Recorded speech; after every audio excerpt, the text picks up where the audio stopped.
I'm a president of America Georgia Business Council, and today we have second online meeting in a series of meetings that we are organizing on behalf of America Georgia Business Council's 23rd annual meeting. We're supposed to have in-person meeting in Washington, D.C. On March 18th. But because of the obvious reasons of pandemic, we had to postpone this event, and we decided that we'll have a series of events, online webinar discussions. We had first one on May 22nd on overall impact of this pandemic on Georgian economy and status of Georgian economy. Interesting discussions with the participants from different institutions, including IMF and some private investment banks and so forth. Today, we have very interesting lineup of speakers. And today we'll talk about bilateral US-Georgian economic ties and trade and investment ties.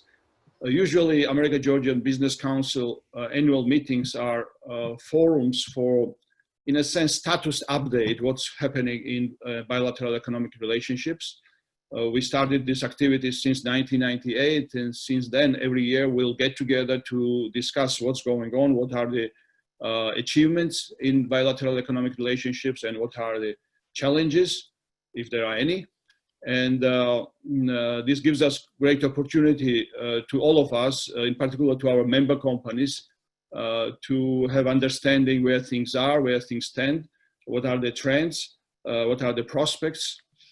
And this is great opportunity for us today to have all our guest speakers. It's when I'm saying interesting lineup of speakers, I really mean it, because we have two representatives of two governments who are engaged in these bilateral relationships from government perspective, but they also have very deep understanding of the private sector and private sector needs and priorities. And we have representatives of private sector as well, companies that are, in a sense, representing very kind of interesting status of bilateral business ties, and where these relationships, very dynamic, very vibrant relationships stand today. And so without further delay, maybe I'll just ask our first speaker, David Maley, to maybe start his little remarks. The format of today's discussion is that all our speakers will speak about 5 minutes, and then we'll go around and ask follow-up questions. David is, I think David has a very interesting experience of working in different parts of my favorite region of the world, Eurasia. He worked in Far East, and worked in South Asia, and he worked in Ukraine. And so he has a very deep understanding of international trade and international relationships in general. But also he has background in private sector as well. So I think he is excellent. He has excellent position to talk to us about his view and about his understanding of where US-Georgian bilateral trade and economic relationships stand today. David, floor is yours. Well, thank you, Mamuka, and thank you to everybody who has joined. It's an honor to be part of this meeting today, and very happy to see Georgie, the DCM from the Georgian Embassy in Washington, has joined us. He's a good friend of ours over at the State Department. Very interested to hear from Rustavi Steel and Prime Concrete this morning. I'm pleased that they're able to join and speak as well. Obviously, we are doing this virtually, and I think that brings us to a good starting point, which is that I'd like to congratulate Georgia on its success in combating COVID-19. There are fewer than 1,000 confirmed COVID cases in Georgia, and Georgia's managed this crisis exceptionally. I've noticed the recent press coverage about this is even a tourism asset, and the low infection rate is being seen as a way to market tourism services. Very striking and very impressive. Let me echo the comments of our ambassador, Kelly Degnan, by noting that the United States is indeed grateful to the government of Georgia for doing all it has to contain COVID-19 and minimize its impacts. I've met a number of you who are on this call, but I'll just note, so I am the Deputy Assistant Secretary for Trade Policy at the State Department. That means that when trade and foreign policy intersect, I and the 4 offices that are part of our trade division at the State Department get involved. This gives me great opportunities to do things like join a conference like today and to support relationships with countries thinking about the broad set of circumstances, broad set of issues that we have to engage on. And I really couldn't be more pleased than to be able to apply our work to the country of Georgia. A very good friend, and I place significant importance on strengthening the economic and commercial ties between our countries. As one of Georgia's premier organizations, the America-Georgia Business Council is well poised to capitalize on Georgia's ongoing reforms by deepening the business and trade ties between our 2 countries and advancing our shared vision of a prosperous Georgia. Thank you for taking the lead in promoting this relationship. And Mamuka, especially to you, you have been a wonderful contact for us. We've learned much from you and worked so well with you. So we appreciate this very much. Considerable attention has been paid in recent years to the success of economic reforms in former Eastern Bloc states like Hungary, Poland, Slovakia, and the Czech Republic. But let's all point out that smart investors really should be paying attention to the neighborhood a bit further east, where the countries of the Caucasus are enjoying increased success following decades of transition from centrally planned economies. And no country exemplifies this success like Georgia, which has achieved impressive progress in fighting corruption and developing modern state institutions, despite armed conflict and an aggressive neighbor that still occupies 1/5 of its territory. Georgia has cut regulations, simplified taxes, developed transport and energy infrastructure, and improved its investment climate, helping to boost economic growth to one of the highest rates in the region. These reforms were reflected in the most recent edition of the World Bank's Doing Business report, which ranked Georgia 7th globally, just 1 spot below the United States.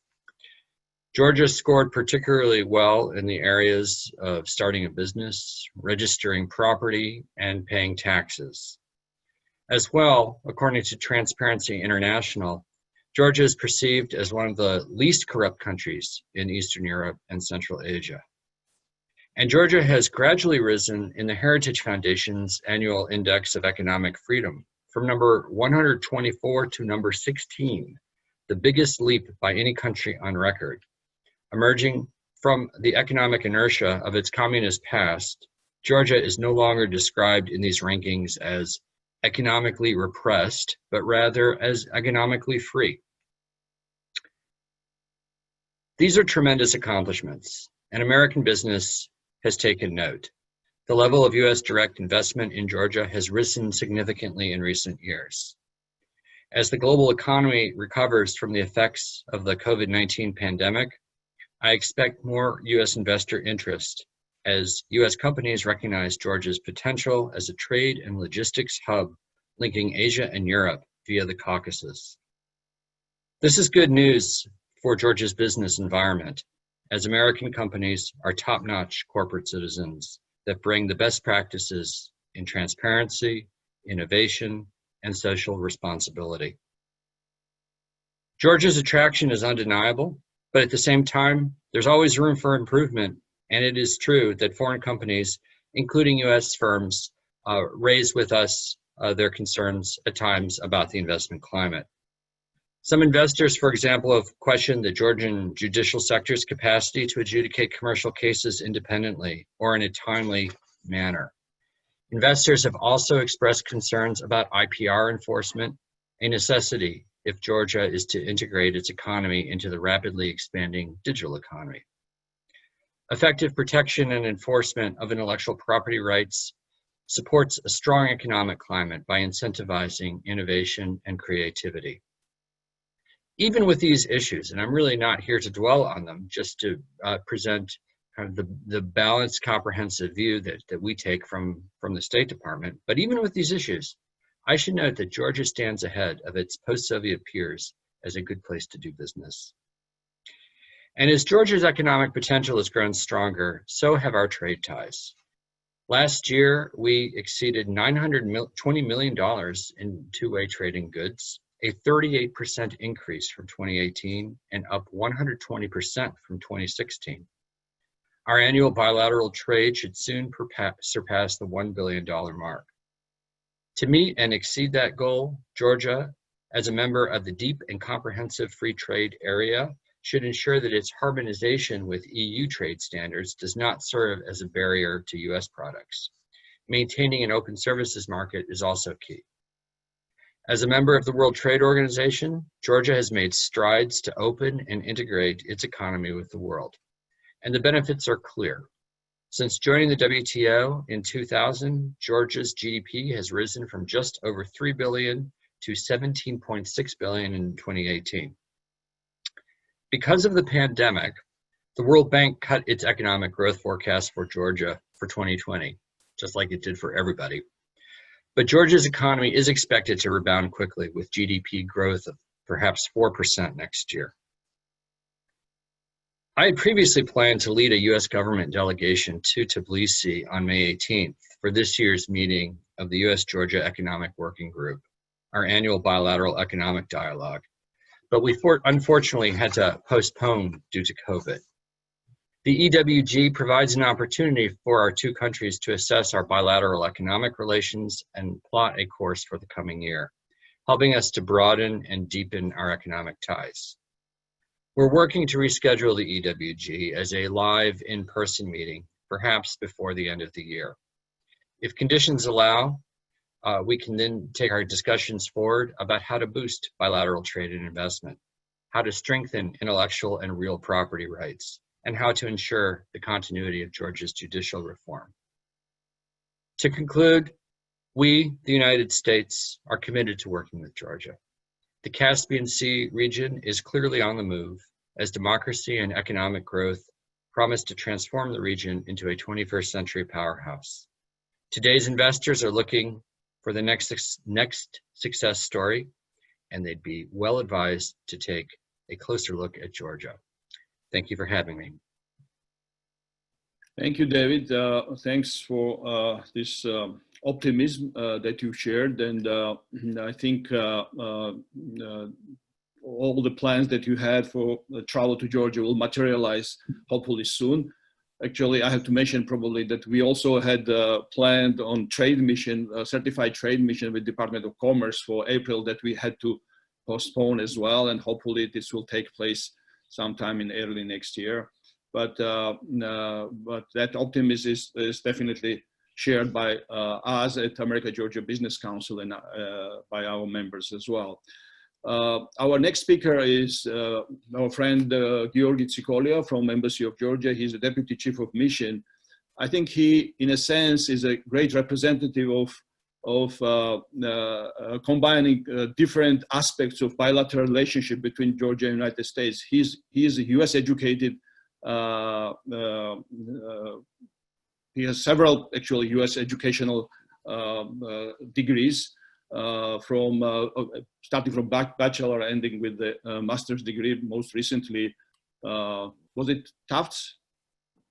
Yes, Fletcher. Yeah, Tufts University, and he also has, as I mentioned earlier, great experience working with the private sector, being himself as a businessman before he joined the government of Georgia and before he led Enterprise Georgia.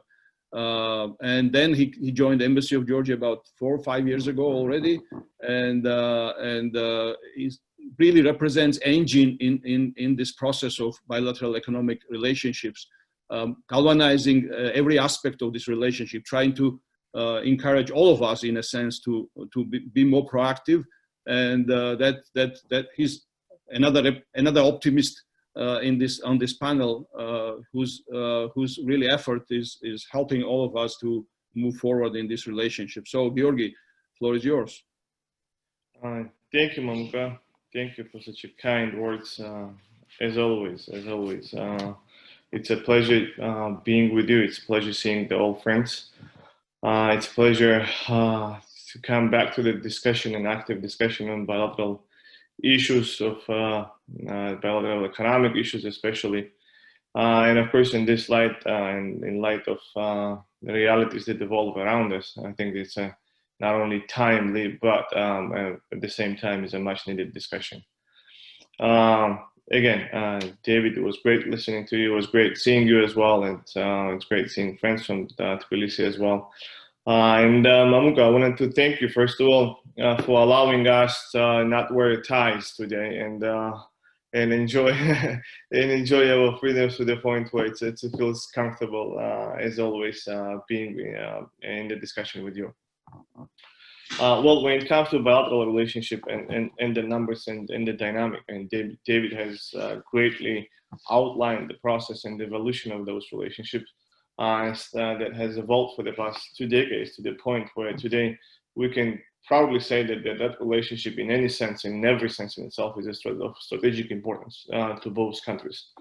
And when it comes to Georgia, in this case, we have managed not only to transform our economy locally and regionally, but at the same time, we've managed to put Georgia slowly but surely on a map to the U.S. corporate world, which I think in the nearest future, once the post-COVID reality and the economic realities that will align in a post-COVID world will allow us to push forward with the ideas that we have. Well, I will just institutionally touch some of the partnerships that we have and existing partnerships, and then I will just add our kind of a point of view on some of the initiatives that U.S. government has been publicly discussing for the past few months, and would like to kind of, if there is a space for that, to continue discussion on that and see how can Georgia and what role Georgia can play in some of the new realities. Well, David has mentioned the market access and in our process of harmonization with European Union, which of course is essential in assuring the fast development of Georgia, not only economically, but overall as a democracy and its path towards European and Euro-Atlantic integration. And in light of that, I wanted to mention that we have a great platform together with the United States, bilateral platform, which is called High-Level Trade Dialogue, that we have with United States Trade Representative Office of USTR, where we discuss ideas and issues on a related matters, and assure that the policies that we have mutual in the process that the Georgia is undergoing, that process of integrating into the global markets. That process in itself helps us to integrate U.S. market and Georgian markets further. And of course, as we all know, and we all been part of this process for years, and actively, Mamuka, you've been involved in the process as well. Our final goal has always been in our bilateral economic relations to achieve a free trade agreement with the United States. The discussions that have been evolving and ongoing for years, and fortunately, there have been a lot of support that we've seen from different institutions and agencies across the U.S. government and beyond. And we are sure that, again, once we are in a more, let's say, new normal realities, we'll be able to come back to the conversation and see what role Georgia can play in a post-COVID realities. We'll be coming to the point of discussion on the new supply chains, supply routes, close alignment with the like-minded countries, on developing of certain industries that have national security interests, and etc. So there are a lot of ideas that I think can accelerate this process of development of bilateral relationship, where I think a similar agreement, an agreement on of free trade, can help fasten the process in itself. And in that light, I would definitely have to mention that last year, at the end of the last year, House passed a bill called Georgia Support Act, which quite clearly, among other supportive statements and ideas for future development of the relations, discusses the importance of bilateral trade agreement between the two countries. And I hope that we will be able to push this process forward in the nearest future. And of course, in doing so, our friends from the State Department and our platform of economic dialogue that we on annual basis have under the auspices of a strategic partnership agreement, is an important platform. And as David has mentioned, if travel would have been open and we would have been able to travel and see each other in person, we would have definitely had those discussions in Tbilisi in this late spring of this year. And of course, Mamuka, you're working in bringing a new trade delegation to Georgia, more or less at the same time that work would have materialized, and we would have definitely seen an additional step in successful development of commercial ties between the private sectors of two countries. And we've seen that during the previous trade missions, and I'm hopeful that the new trade mission will surely take place in the near future. Well, speaking of future, there are two ideas that are quite often are discussed among the different agencies in the U.S. government and beyond by the expert world as well. In this city, in D.C., where we are, as a country, of course, would like to not only participate, but other part of the discussion, first of all, among the expert world, and trying to see what role Georgia can play further. And those ideas are, first idea that I wanted to mention is an economic prosperity network that has been publicly announced by various agencies. State Department is leading among them. Is a new idea that thinks of creating an alliance of trusted and partners and like-minded countries around the world. This is an idea that we are, again, quite keen, not only exploring, but further working with the US government on seeing what role can Georgia play regionally, and how can we push this process forward. The second idea, of course, is an idea of a similar context, but specifically concentrating on energy and development of the renewable energies. And again, it's an idea that was launched between the United States and Japan a few years back, but it's regained kind of its importance and added the importance of it for the past few months. And the idea is to promote the universal access to affordable and reliable energy in different parts of the world, not limited to the specific areas, where we think that with the connectivity that Georgia has to the regional markets and the infrastructural development that is ongoing in our country, and abundance of certain energy resources, among them, of course, especially renewables, among them with its hydropower generation or others. We think that Georgia can play quite an important role in this process as well. Not only as a connecting point between East and West, and there are certain ideas and the projects of a large regional scale which are important from on both sides of the Atlantic, but as a place where the development and generation of the energy can take place. So this is where we are. Those are the ideas that we're discussing. I think despite the tough few months that we all had to go through, I think the future is bright. I think the future is full of opportunities, and I'm sure that this platform today will help us to explore some of those opportunities and help us to push forward with the ideas that we have. So once again, thank you, Mamuka, for having us. Thank you, Georgi. Again, thanks for sharing some of your ideas, and I think they give us opportunity to both for the discussion today, but also for focusing going forward our efforts where we can take our, in a sense, next steps of in our bilateral economic relationships. Our next speaker is Mr. Nugzar Kachukhashvili, and again, Nugzar, in a sense, personifies the U.S.-Georgian business ties in a very interesting way. He is one of the first newer generation Georgian Harvard Business School graduates who came to the United States in the early 90s and built his very successful business career here in the United States for 2 decades. In working in different spaces, but mostly in tech business. But then he was called back to Georgia, and he is now leading one of the most successful manufacturing and industrial enterprises in Georgia, actually probably the only one in the country, in a sizable one.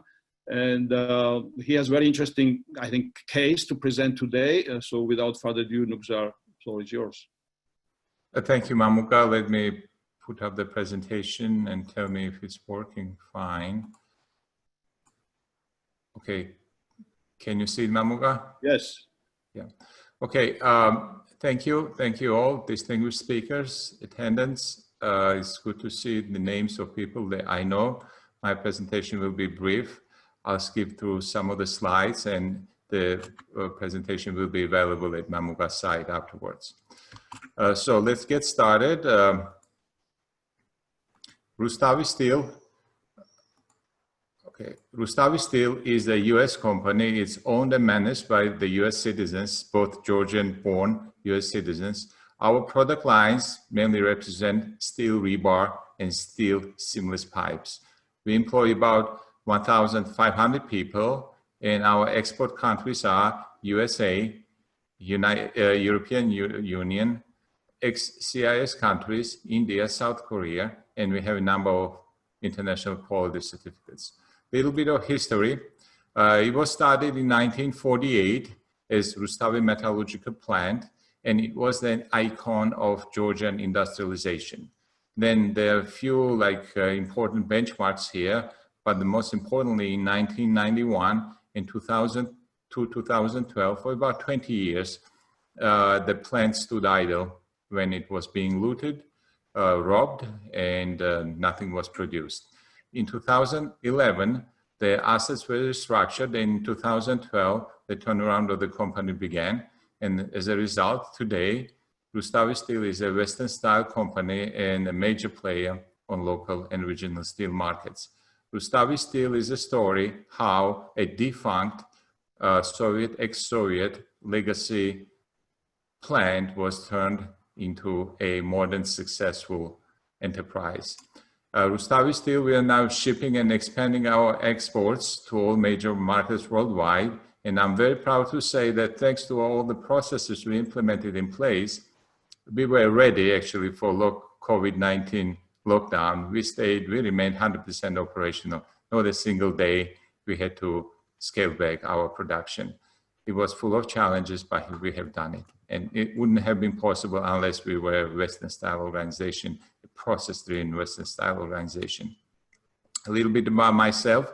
I'm Georgian-born physicist, master in physics, then Harvard Business School, 1996 MBA, and 20 years of working in the US in top positions in private sector. And there are 2 IPOs behind my back, one in NASDAQ and one in London Stock Exchange. Next slide is archive photos. As I said, it was icon of industrialization, and it was really used by the government, by the Soviet government, as a PR tool, as a symbol of production and well-being of people in high-paid jobs. You see a few of the photos from archive, and this is from the heyday of Rustavi Metallurgical Plant. On the left side, top left side, where the pointer is the administration building, actually where I'm broadcasting my presentation from. Right now I'm there. It's a very Soviet type building, very unlike of modern plant, but that's what we got. And again, I invite everybody, if you're in Georgia, just give me a call and you'll be welcome to take a look around. And next slide is what we got when we came to the Rustavi metallurgical plant in 2011 and 2012. This was the result of 20 years of looting, robbing, destruction, neglect, you name it. And this is what Rustavi metallurgical plant is today. We produce steel, we make pipes. This is on the left side is a steel melt shop with continuous casting machine. And the next slide is a pipe rolling mill, which is being operational at this time as we speak. It was biggest challenge when we started the seamless pipe production program 5 years ago. Nobody believed we could resurrect this plant, but we did it. Not only did it, now we are even better quality and better production than Soviet Union ever was. Now, challenges to our pipe exports to the US. We're exporting to the US. We worked very hard towards doing this, and in February of 2018, when we put the first batch of our pipes onto the ship, 1 month later, while the pipes were on the ship, 232 tariffs, so-called Trump steel tariffs, came into effect. So by the time it arrived in into the United States, we had to pay 25% duty. A little bit about pipes. It is the technologically most sophisticated product that Georgia has ever exported in mass quantities. The number of transformation it is required to get a seamless pipe for oil and gas industry is pretty high, and the value that is created during the process is one of the highest industrial product Georgia has ever exported.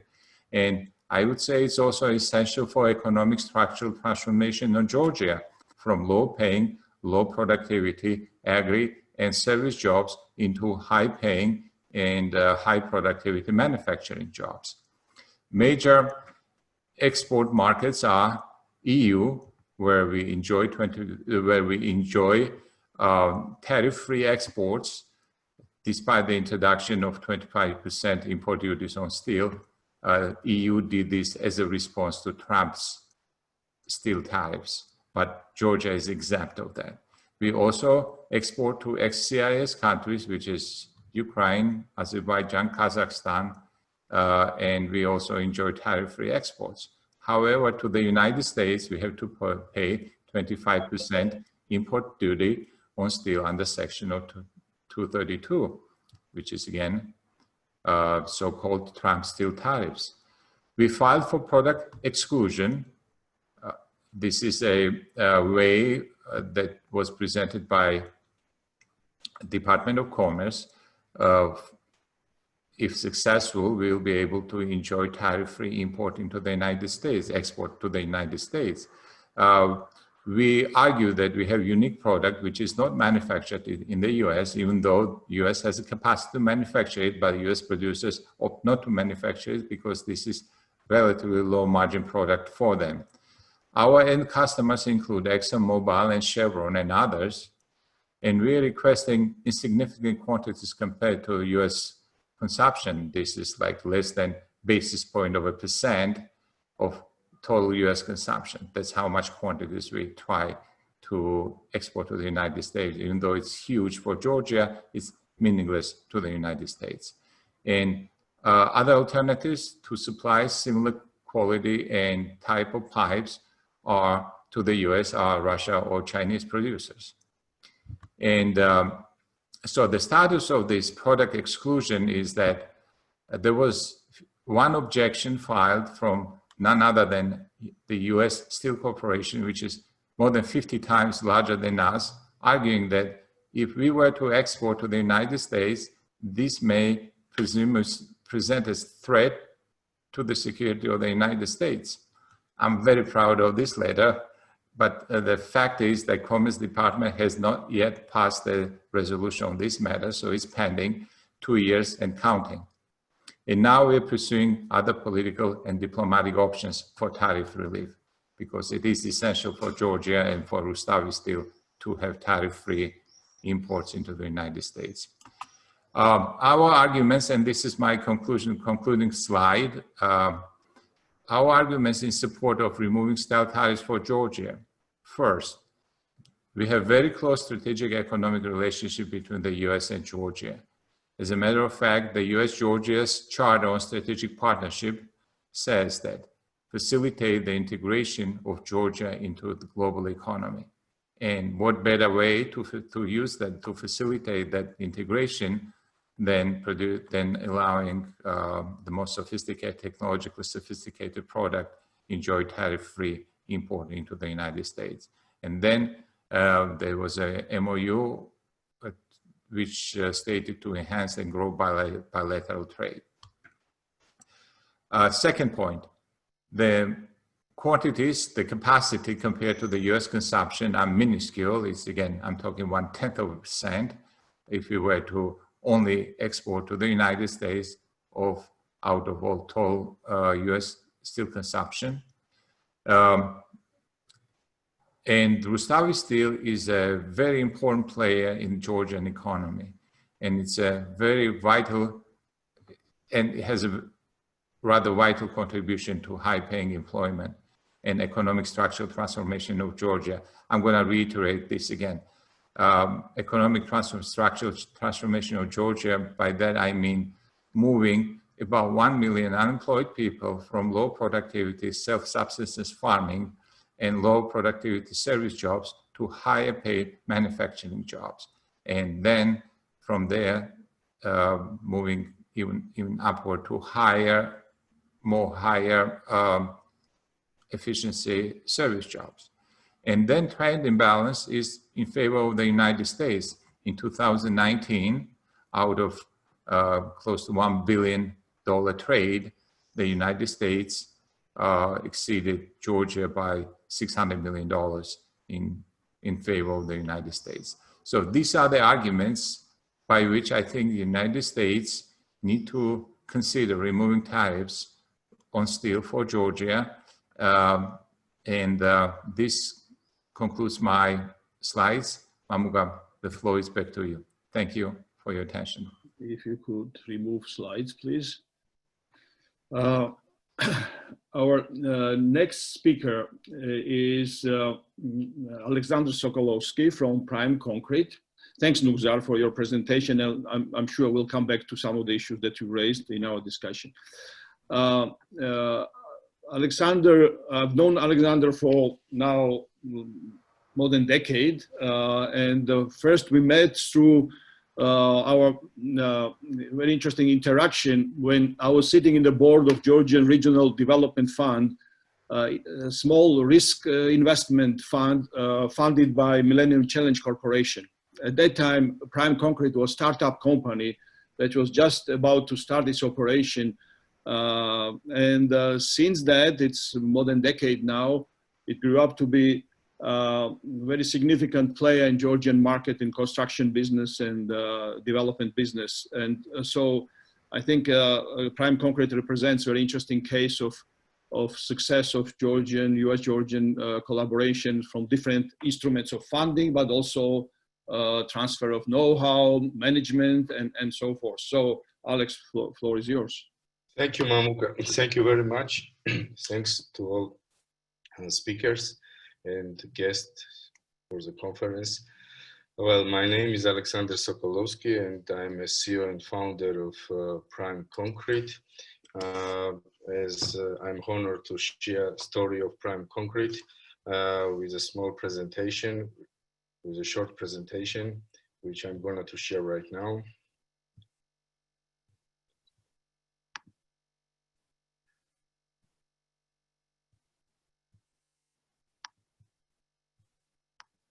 Sorry, just a second. Well, Prime Concrete was established Do you see presentation? No. We see you. You look better than your presentation. Yeah, just a second. Yeah. Yeah, Prime Concrete was established in 2008, just after this terrible war in August 2008. We've been quite motivated to restore the country and build and start building after the war. And thanks to the GRDF, Georgian Regional Development Fund, which Mamuka mentioned just right now, we got the first startup finance to start our company. And the primary idea was to establish a material manufacturing and ready-mix concrete manufacturing company in Georgia. So in 2009, just after 1 year, we opened the first our plant in Poti, which is main harbor city of Georgia on the Black Sea. Since that, we in next 3 to 5 years, we managed to have 3 additional production lines in different cities, and mainly for ready-mix concrete. And also we started production of our aggregates for supply of our own concrete plants. In 2012 was an important milestone in our company because that time Potipor started a renovation program to replace their own old facilities with the new ones, and we've been invited for bidding for construction, not only for supply of concrete. And it was our first job in Potiport. We rehabilitated berth number 15. This is the main wheat handling terminal in Poti, and since 2012 we started to shift from production to contracting business. Also production is still our let's say our line of business. We are developing it, but 80% of our activities related to the infrastructure construction. So we are one of the leading Georgian company right now. We to be involved in the harbor and marine construction projects in Georgia. Besides this, we developed 2 different direction in a construction, which is a road construction, which is also very hot area for construction in Georgia. And we have also water infrastructure construction, and we are also leading company here among 5 new plants for a water treatment. I mean, all of them actually was contracted by us. So we offer full range of construction works, starting from general construction project management, earthworks, concrete works, installation. So we are full EPC contractor company. So during these years, actually in 2013, we buy out our shares from GRDF. And in 2015, again, another US-based investment fund, Gazelle, bought a 15% stake of the company, and their finance enabled us to broaden our activities in different fields. We are employing up to 300 people right now. And the number of employees in our company is growing steadily. We think that actually in Georgian infrastructure market has two big shares, two big part. One is which is financed locally by local budget, I mean Georgian budget, but there are part which is the international development fund as well as private investment, and actually we are focused on these developments, and especially once more it's related to the port and harbor development. And last 3 our big project was related to this. This is a construction of inlet container terminal, which was accomplished in 2015 by us. So it's the largest container handling terminal in Poti, in Georgia, actually. This berth is a berth which was renovated in 2016. It completely was rebuilt by us. So it was a 50 years old berth, and now it's a main container handling terminal in Port of Poti. And last year in 2019, we've been awarded a very big project, which is also the investor in this case is a US based company, which is Pace Terminal Holding, and OPIC, which is financed by OPIC. And the idea is to develop a general cargo handling terminal in Port of Poti, which will be enabled to get 2,015-meter long ship, which will be the project is supposed to finish next year.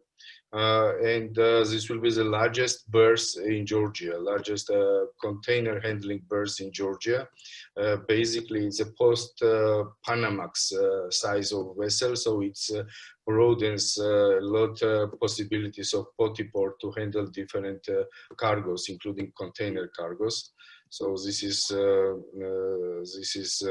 shortly about project what we are executing right now.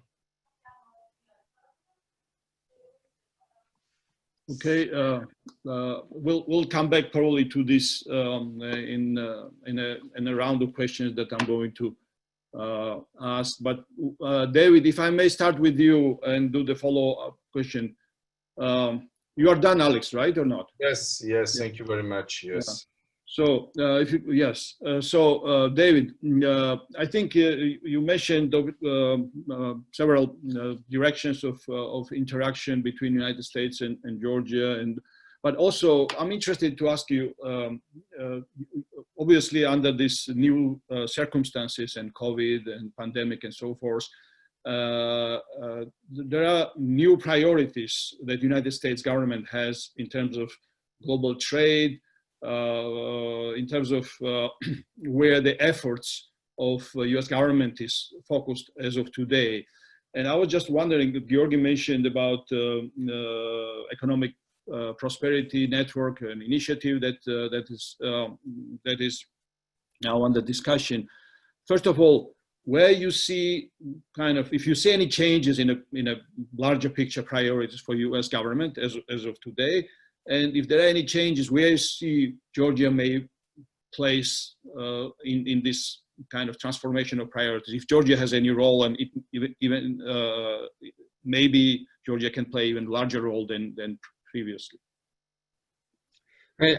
Thank you for the question, and Georgi, I'd like to thank you for your comments about the Economic Prosperity Network and the keenness of the Georgian government to explore how to work with the United States government on this theme.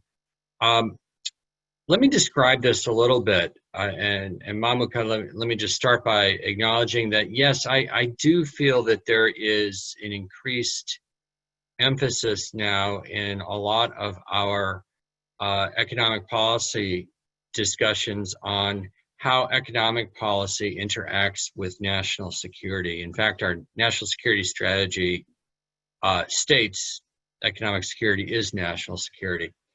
And so this has been an area of increased emphasis for some time, but COVID-19 is framing this in new ways and bringing new actors into this.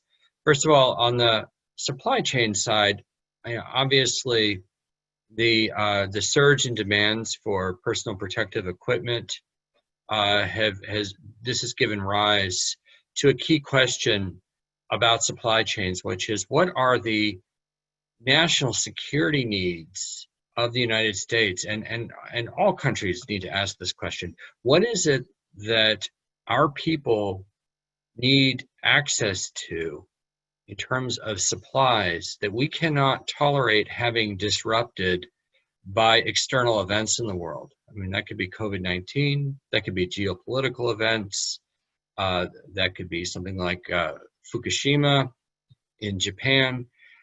We're paying a lot more attention to this, and you see this in our Congress. There's quite a bit of legislation that's surrounding these kinds of supply chain questions. So that I would say that the PPE issue has shined a light on this to some degree, but it was always there. Further out from that, the pharmaceutical question has become quite big in the United States, but also in the EU. Where do ingredients for our critical drugs come from? That story is often, particularly on the generic side, a China and India story. And there are a lot of people asking questions about whether some of those supply chains should be at home or closer to home or diversified or reshaped. And so we're looking at that as well. This broadens to many other areas. Again, I asked the question, what is it we need access to in a resilient way? Further, what are the geopolitical implications of having supply chains in the world set up the way they are? What kind of bottlenecking issues come out of that? What kind of vulnerabilities does that create? And then we need to ask ourselves, what does the emergence of new technologies and new industries mean for our placing a priority on level playing fields that allow those value-added industries to develop in our own country, develop in like-minded countries? One of the answers that often comes to questions like this is that we always find ourselves pivoting to the discussion of the importance of trust. Trust in commerce, in trade, in digital policy, in energy production, in infrastructure, contracting, education, research, healthcare, financial flows. The modern economy, given its digital nature and the new ways that countries interact with each other economically, it really relies on, at the end of the day, on trust. And then what I mean by that is on transparency, integrity, accountability, rule of law, respect for all property, labor rights. When we think of all this together, we have this emerging concept that we are now formulating and acting on about bringing countries and companies and civil society together across like-minded locations where we know this kind of trust can exist. And so, for example, you see in 5G, something called the Prague Principles. You see in infrastructure, something called the Blue Dot Network, which is essentially a process for certifying that infrastructure contracts are being executed according to standards. And you see a lot of fledgling trust activity in a lot of the areas that I just described. And when you pull that together, that is what we refer to as the economic prosperity network. And we are keen to identify the like-minded players in the world, the trustworthy players in the world who can work with us. Obviously, we have a fantastic relationship with Georgia, one that is going forward, that is expanding.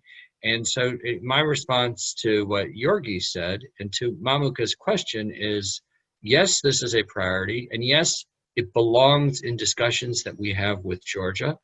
And when we are able to go forward on the different economic interactions that we were talking about earlier, I think that this would be a very appropriate area for discussion. So thank you for the opportunity to expound on that.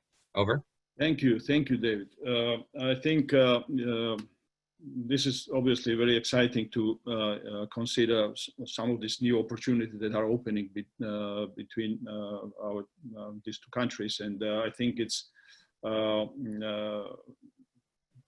probably it's very kind of strategic moment for Georgia to utilize this new opportunity. And Georgi, I wanted to ask you this follow-up question: sort of, what are the steps that government of Georgia is taking in this new reality? If you could share some of your perspective on that, what is the strategy? What are the elements maybe of the strategy that are, I understand that these are probably in a process of formation right now, but I think you already have some ideas where to move forward in that direction.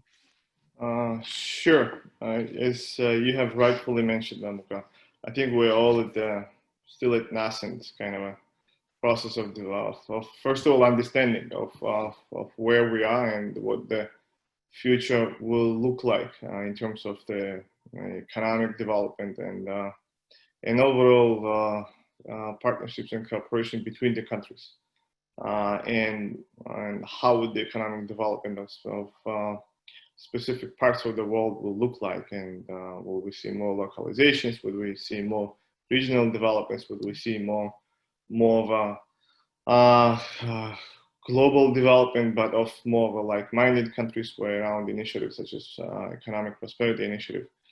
It will be there will be new platforms for new ideas and for integration, which I think for a country such as Georgia is essential. I mean, we are a small market economy, and despite the global changes that we're witnessing, the economic model that we have and are pursuing of further integration into the markets and an openness of the country to new technology, to new capital, and to know-how is the only way for us moving forward.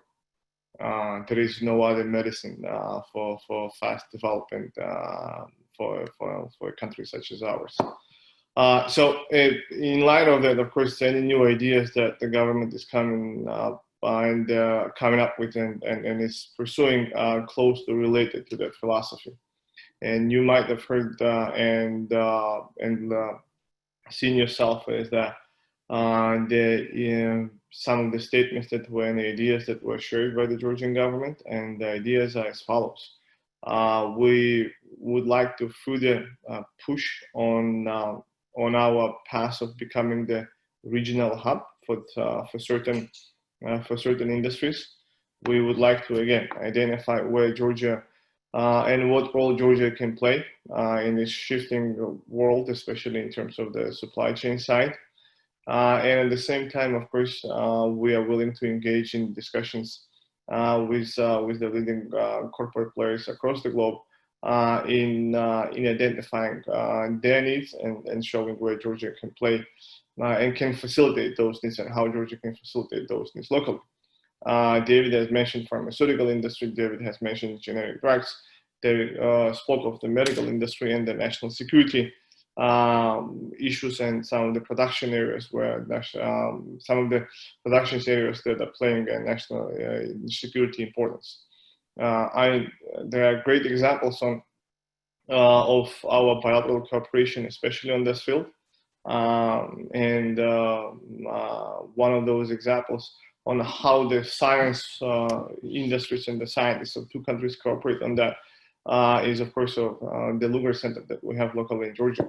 And Mamuka at the beginning, and David had mentioned as well, that Georgia was able to successfully cope with the pandemic, and that success in itself was a combination of different things. And in that combination, of course, an existence of a huge science center in Georgia that was built with the help of the U.S. people and through the participation of the U.S. government was an integral part of the process.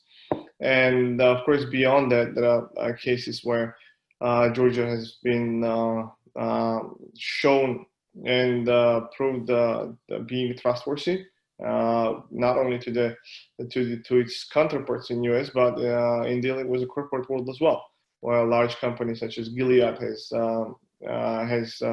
has underwent a huge national size importance project together with the Georgian government. So the reason why I'm mentioning is there is a trust, there is a knowledge on how to deal with the global companies, especially in the fields and industries that are important for the both countries.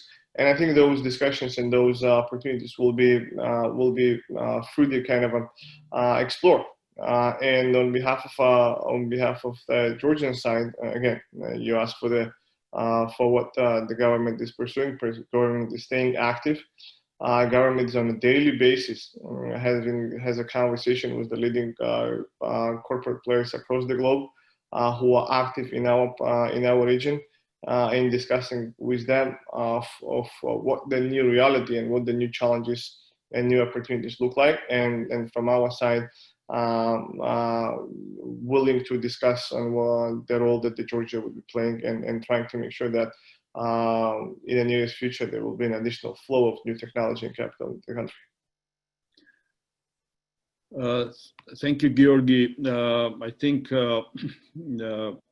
I'm sure this is a conversation that we are going to have continuously next several months and maybe even years to come, because I think realignment in terms of supply chain and some of the elements of global economy that are driven by some geopolitical development, I think that these processes are obvious, and we'll be seeing probably more of that. So I think we'll stay engaged as America-Georgia Business Council in facilitating dialogue in this direction, and maybe participate as much as we can to somehow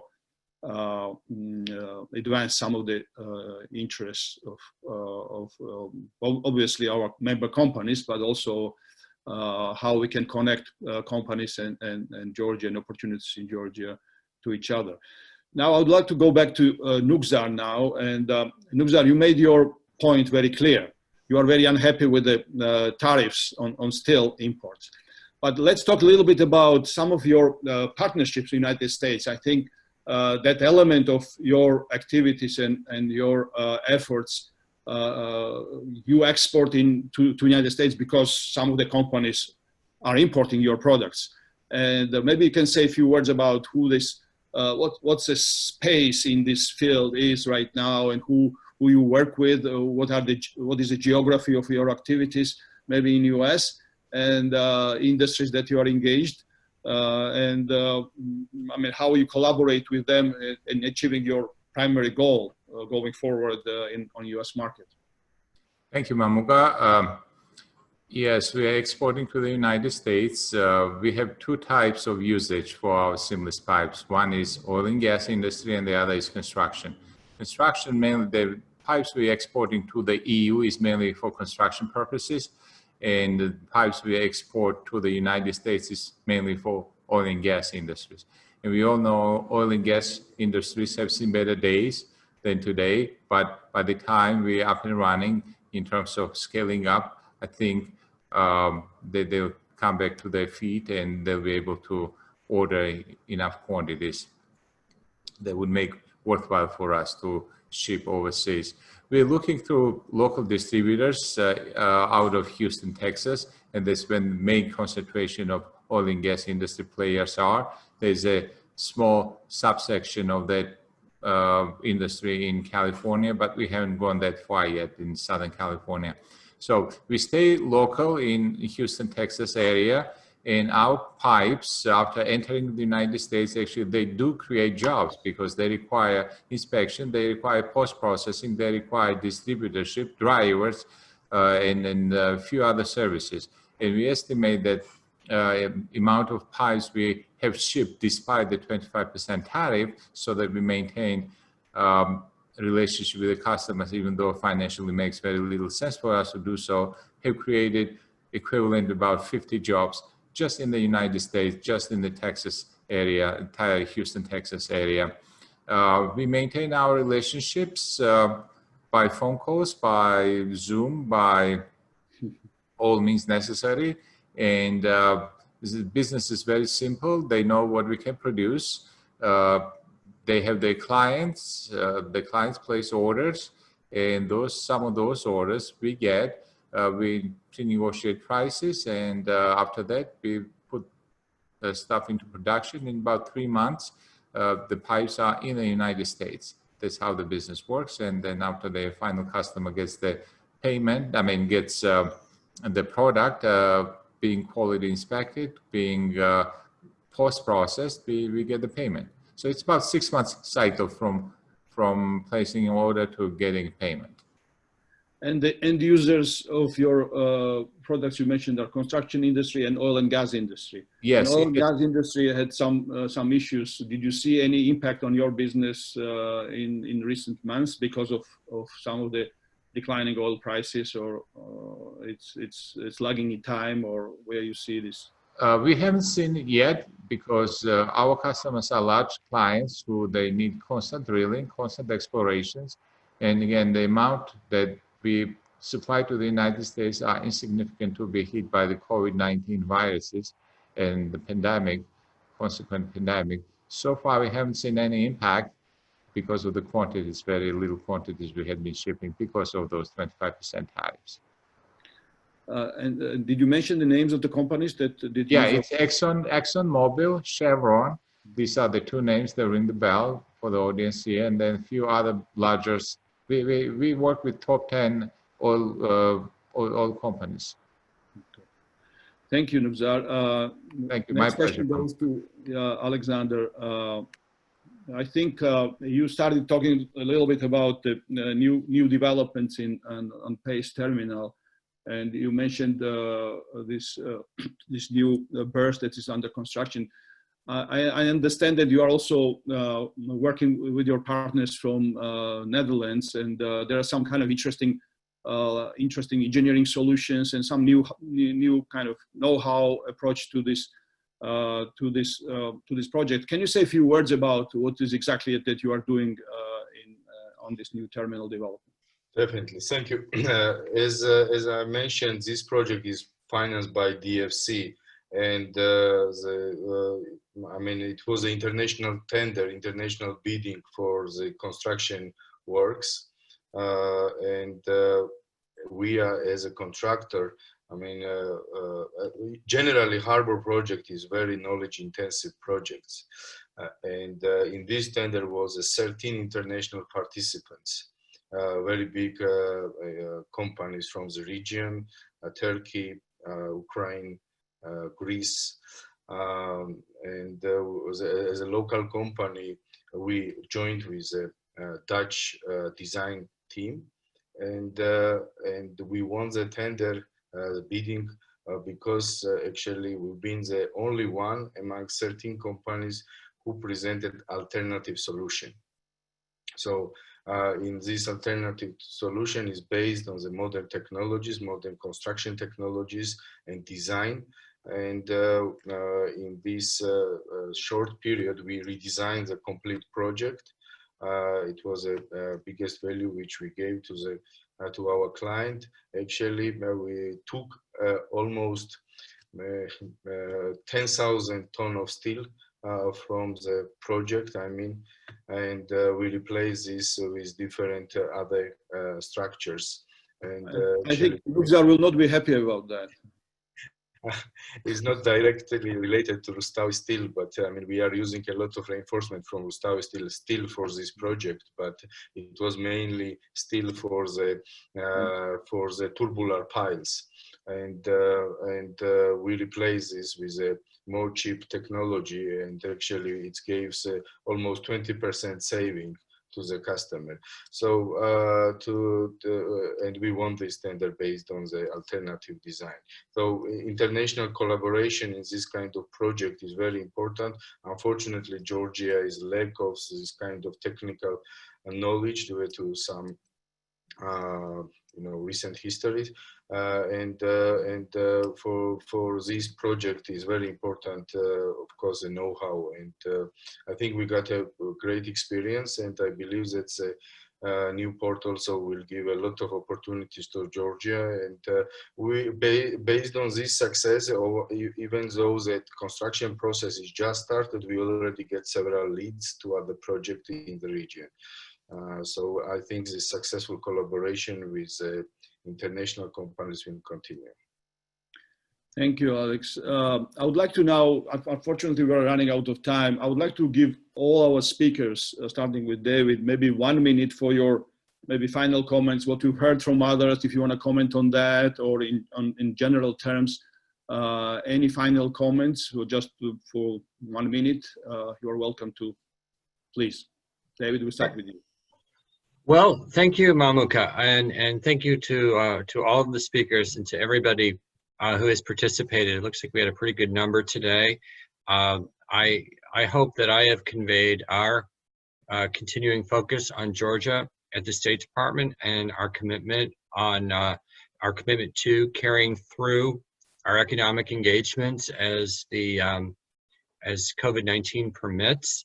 I hope that our conversations today also show that we see Georgia in an extremely positive light as a country with which we would be very happy to engage on the frontiers of our economic policy, namely what we discussed today, our new focus, our increasing focus on supply chains and trust networks. I'm deeply appreciative of the comments made in this regard by the DCM, and I'm happy to follow up there. I enjoyed very much learning more about Rustavi and Prime Concrete. Some very good stories there, good stories of post-Soviet economic transition embedded there.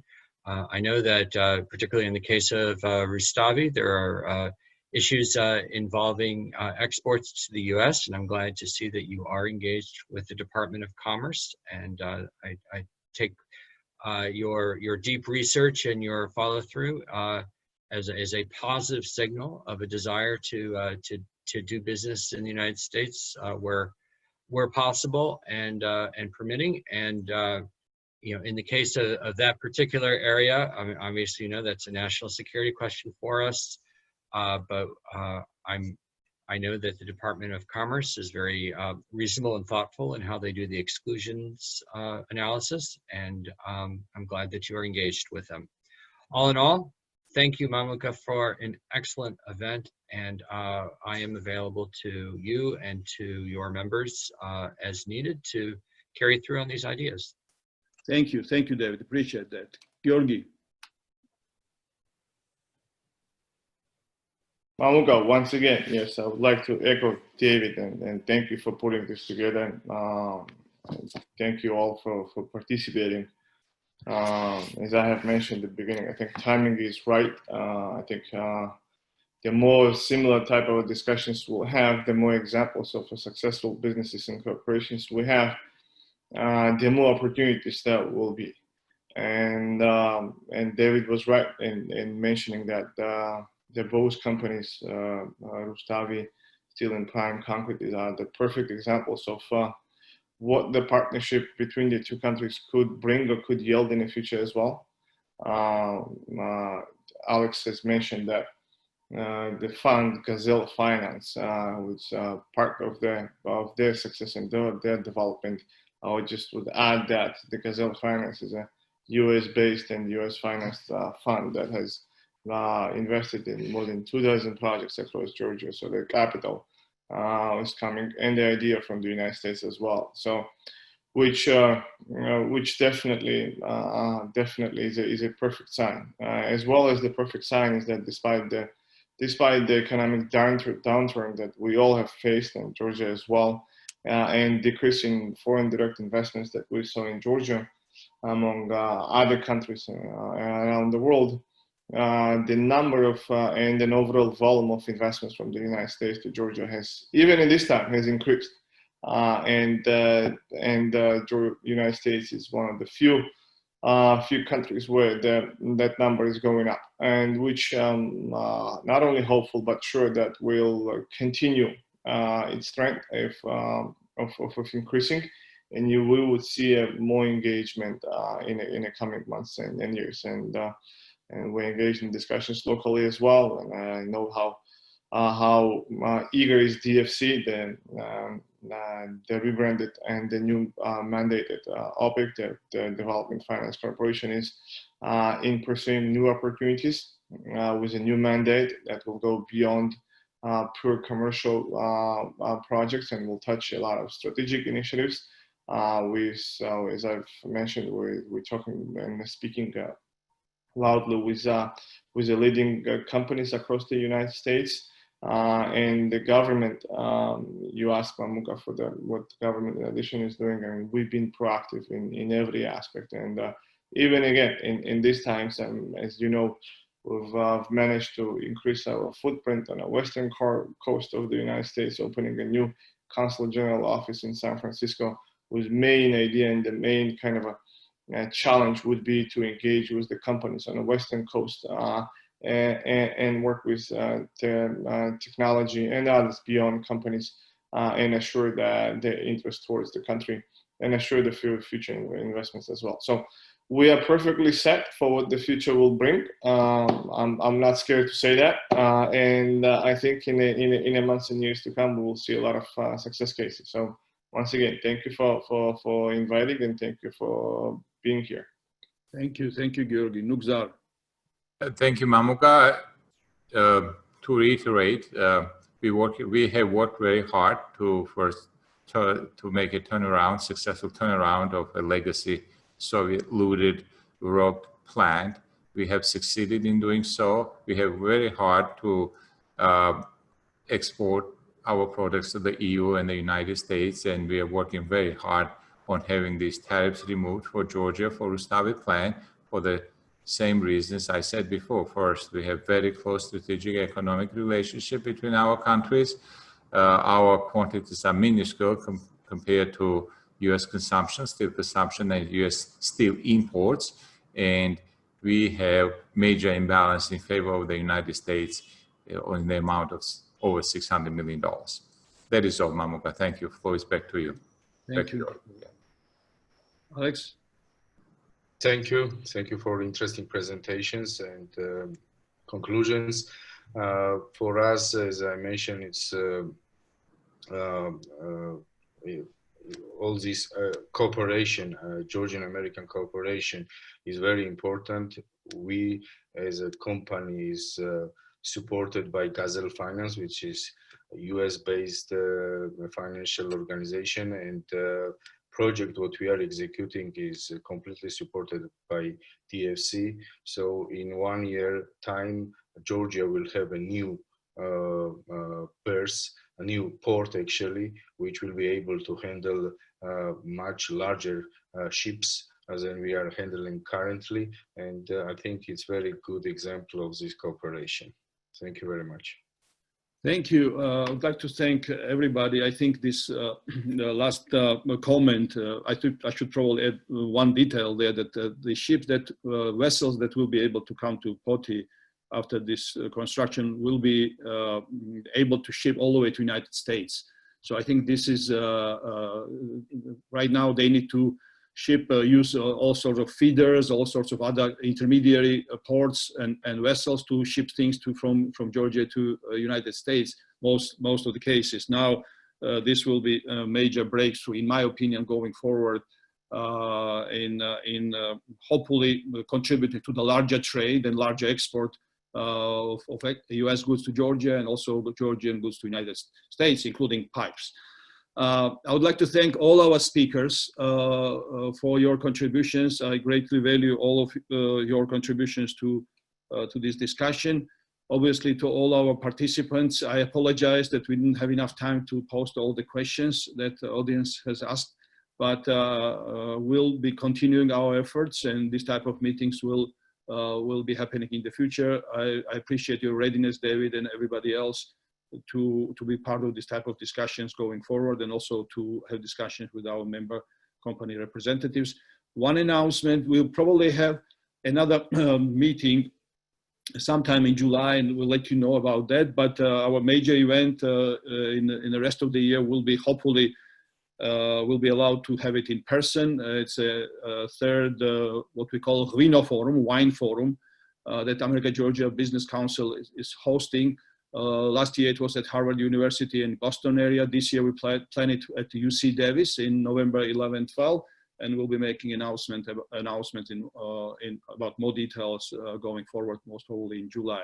So thank you again to everybody for participating, and this recording of this session will be posted on our website and will be shared to our members who couldn't attend, or everybody who is interested in and listening to it. Thank you all. Thanks Thank all you. for your participation. Thank you, Mamuga. Thank you, speakers. Thank you. Bye-bye.